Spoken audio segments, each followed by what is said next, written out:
Everybody, my name is Will, and today I'll be teaching you how to warm up on the euphonium. Now, it's my job to bring you guys through your chop busters number 7, 1, 4, and 8. And I think that number 7 would be a good one to start with. It's nice and slow, and I think when we're warming up, it's great to start with slow and just sustained playing so that we can, settle a nice agreement between our face and our horns to be sure that we're going to be making good music for the day. So for this exercise, I'm going to set my metronome to 100 beats per minute because, it's a pretty slow moving exercise, not a lot of notes. It should come pretty naturally. And we're just going to go down chromatically to F with each whole note.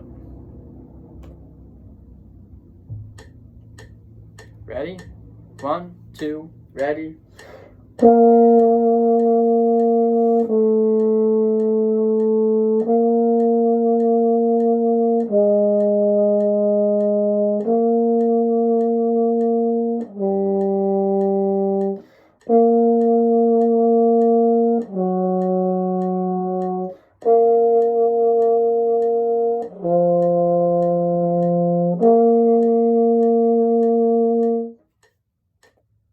Now, I don't know if you guys heard that, but at the beginning there, my euphonium was kind of buzzing. This little screw is loose, so sometimes you just have to tighten this. This is a little lyre screw, and I thought it would be a good opportunity to teach you guys about why your instrument might be buzzing. So if your instrument's ever buzzing, always check your valve caps, your valves, your screws, all that stuff. But great, that was exercise number 7. Now, if you need to, go ahead and do that exercise maybe one more time. I like to do these exercises that are long and sustained even slower than 100 beats per minute. Like, I'd even go to 50 beats per minute and just do this super duper slow. I'd put a tuner on my stand. I'd record myself just to make sure that I'm keeping my tone completely consistent, completely sustained, keeping my pitch completely even all the way through. All that great stuff that will help me when I actually go to play real music. I think of the warm-up to be something that prepares us to play other music. So, playing other music, speaking of that, let's go ahead and hit exercise number 1. Now, exercise number 1 appears to be some type of lip slur type of thing, where we're not going to have to move our fingers that much. A lot of these slurs can be done by staying on the same fingering, but as we go through the exercise, some of them might need to have different fingerings within the slurs.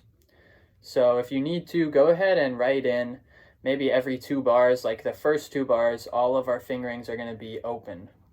The 3rd and 4th bar, everything's going to be on second valve. On the 5th and 6th bar, everything's going to be on the first valve, and so on and so forth. When we get on to the 1st and 2nd combinations and the 1st and 3rd, it might just be a little bit tricky. But enough talking, let's get to playing. I know you guys like to play. Now, this is a little bit of a tricky exercise, so we're going to set it to 86 beats per minute today, and we're going to see how we do.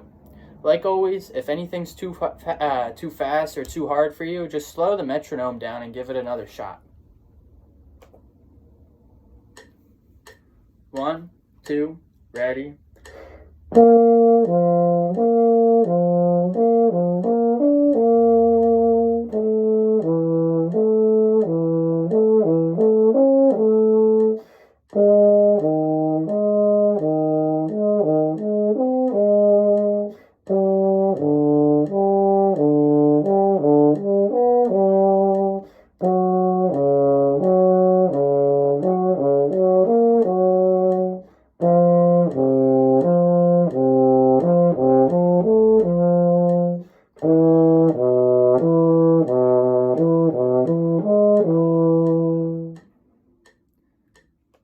So as you saw in that last bar, I did have to go ba-da-da-da-da.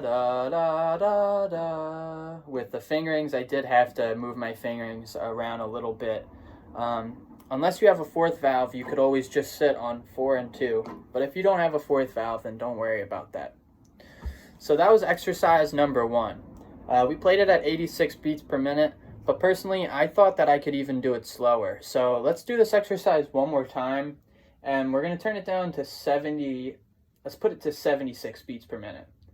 Now we're not making it slower to make it easier, but we're making it slower so that I can have more time between the slurs. I want to make the slurs as smooth as possible because I think smooth playing when you're playing slurred is something that people like to hear. I think that the goal of slurred notes is to make them sound smooth. So in this exercise, when we play it the second time, we're moving it down a little bit slower and we're trying to play it a little bit more connected and a little bit more smoothly.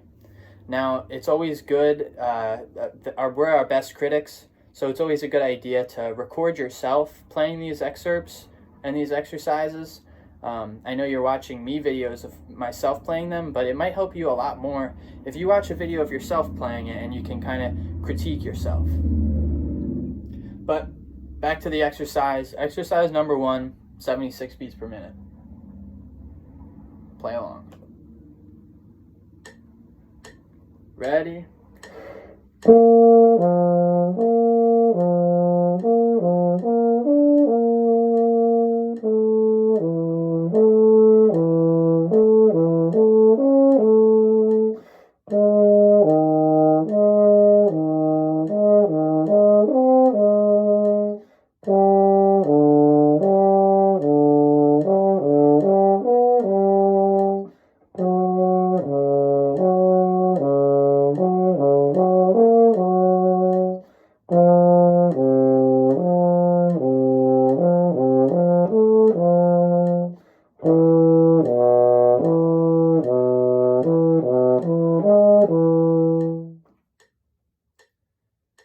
Now, I could tell with myself that I definitely played more smooth and more connected, and you're going to have to be the judge of your own performance there. But hopefully moving it down helps you guys play it a little bit more connected and a little bit more smoothly. So our exercises this week are 7, 1, and now next is number 6. So number 6 looks like a chromatic scale. It starts on F, it goes up to F, and then goes back down to F. So it's a 1 octave concert F chromatic scale. The chromatic scale is a scale that moves only in half steps. So if you'd like, please listen to me play the scale first if you're not as familiar with the chromatic scale, because the fingerings can be very tricky. So I would recommend that maybe you guys just watch me play it, and just while you're listening to the metronome beat, finger along with my playing of the scale and see if you can just get the fingers before you play the entire scale. Because again, the chromatic scale can be pretty tricky. Whether you're playing it like the first line, it has it in eighth notes, and the second line has it in triplets. You might find it easier to play one or the other, but I still think the chromatic scale can be tricky. Because of that, we're going to put the metronome to 76 beats per minute. That's a slower tempo that we've been doing today, and we're going to try and do the chromatic scale exercise number 6 at 76 beats per minute. Again, just finger along this first time. We're going to do this maybe once or twice.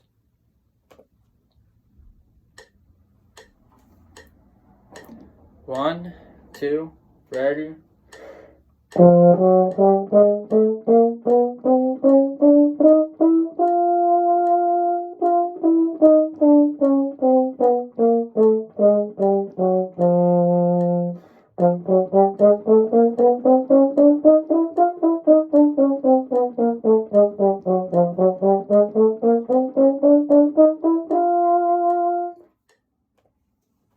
Remember to just feel free to finger along this first time.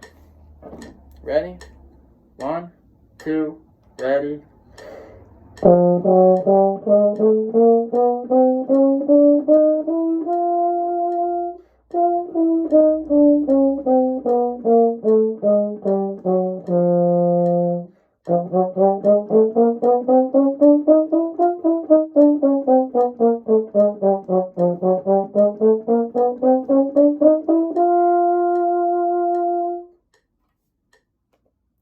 So this is a scale that covers a large range.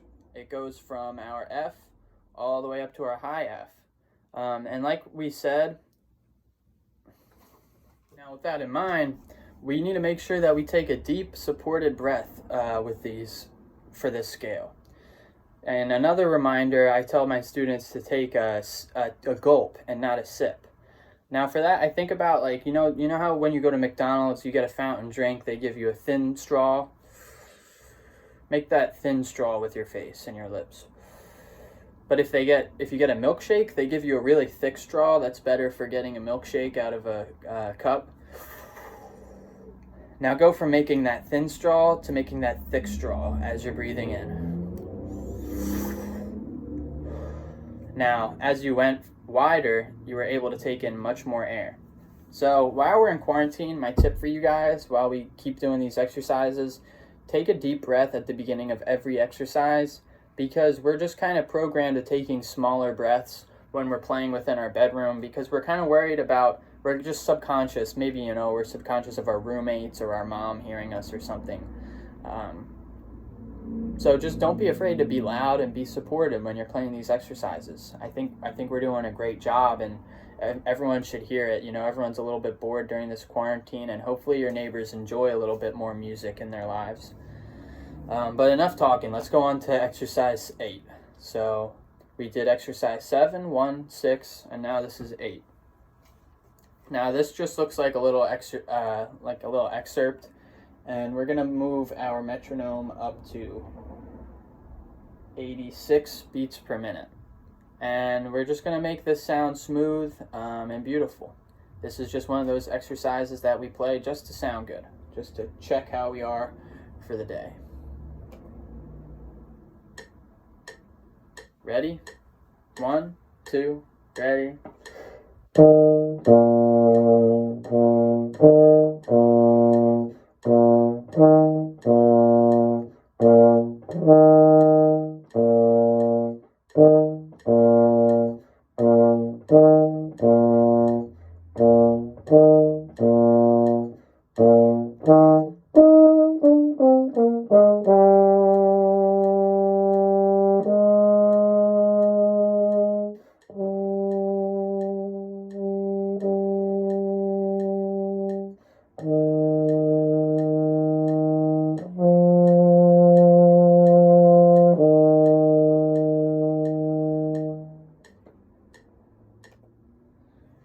So this exercise actually has some dynamics, unlike the other exercises.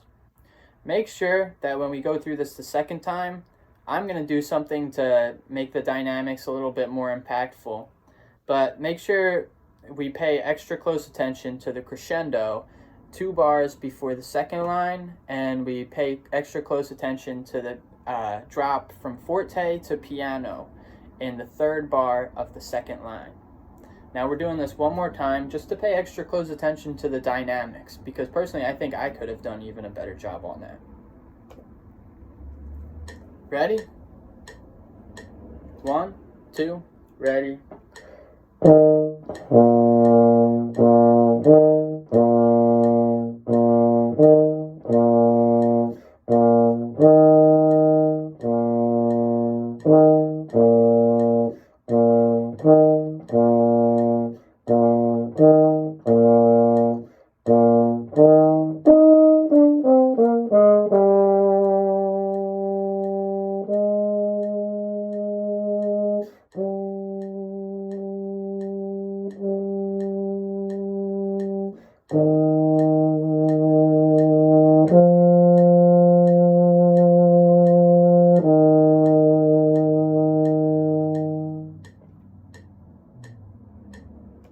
And at the end, you might have heard me get off of the beat from the metronome there.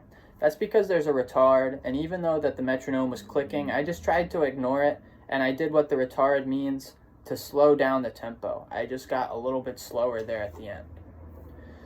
So I hope you enjoyed learning about exercises 7, 1, 6, and 8, and stay tuned, because next week I'm going to be going into these exercises in a little bit more detail. If you, for whatever reason, thought that you needed some more attention on any one of these exercises, you've got a special treat in store for you next week, because that's exactly what we're going to be doing. Thanks so much. Keep practicing.